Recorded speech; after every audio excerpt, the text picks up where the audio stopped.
Arcadian Vanguard presents The Wrestling News and your daily wrestling newscast for Thursday, November 14th, 2024. Good morning, I'm Mike Sempervive. We begin today with last night's AEW Dynamite broadcast live on TBS from the Total Mortgage Arena in Bridgeport, Connecticut.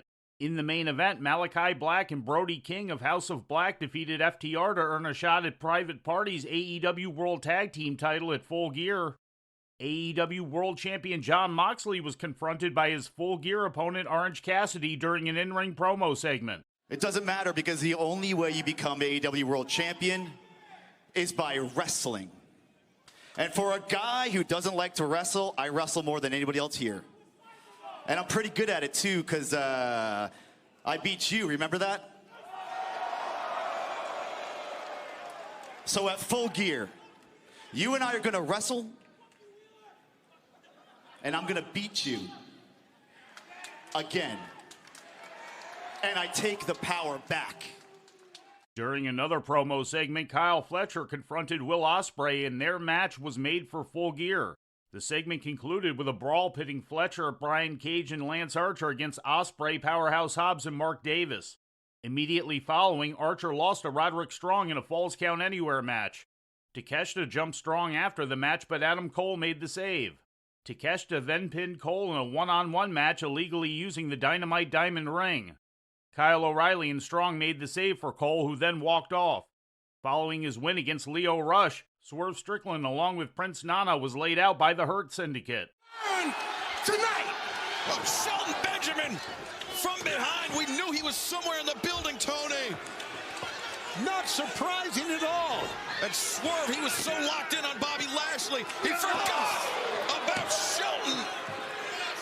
Swerve Strickland blinded by bravado.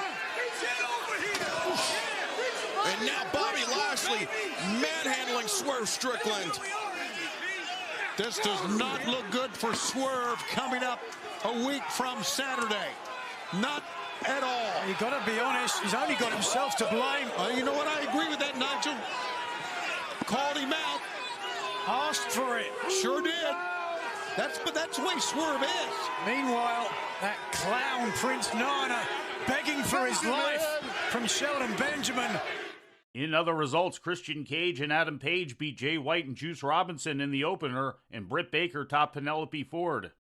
In ratings news, NXT this week brought in 681,000 viewers to the CW, according to Programming Insider. That's a slight increase from last week's audience of 619,000.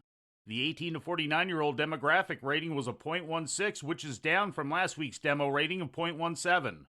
And finally, in news from outside the ring, the Paradigm Talent Agency has launched the Sports Group, a division intended to represent athletes and sports teams, according to a Deadline report. The division is reportedly intended to help its clients branch out from sports to entertainment and to take advantage of opportunities outside of their respected fields of endeavor.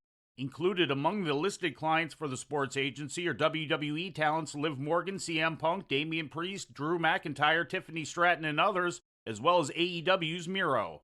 And before we leave you today, we'd like to remind you that however you consume your content, you can find the wrestling news 24 hours a day and 7 days a week across social media. On Twitter, follow us at Wrestling News AV. Our Facebook page is also Wrestling News AV. The Wrestling News can also be found on the Arcadian Vanguard YouTube page. And for those who utilize Amazon Echo devices, just tell Alexa to play the Wrestling News podcast. And remember to make sure you add podcast at the end. Once again, for daily updates, breaking news, and more, follow the Wrestling News across social media. And that's the news for today. If anything happens, we will be here to tell you about it. No clickbait, no paywall, just the Wrestling News. The Wrestling News is a division of Arcadian Vanguard, and the Wrestling Newscast is a production of the Arcadian Vanguard Podcast Network.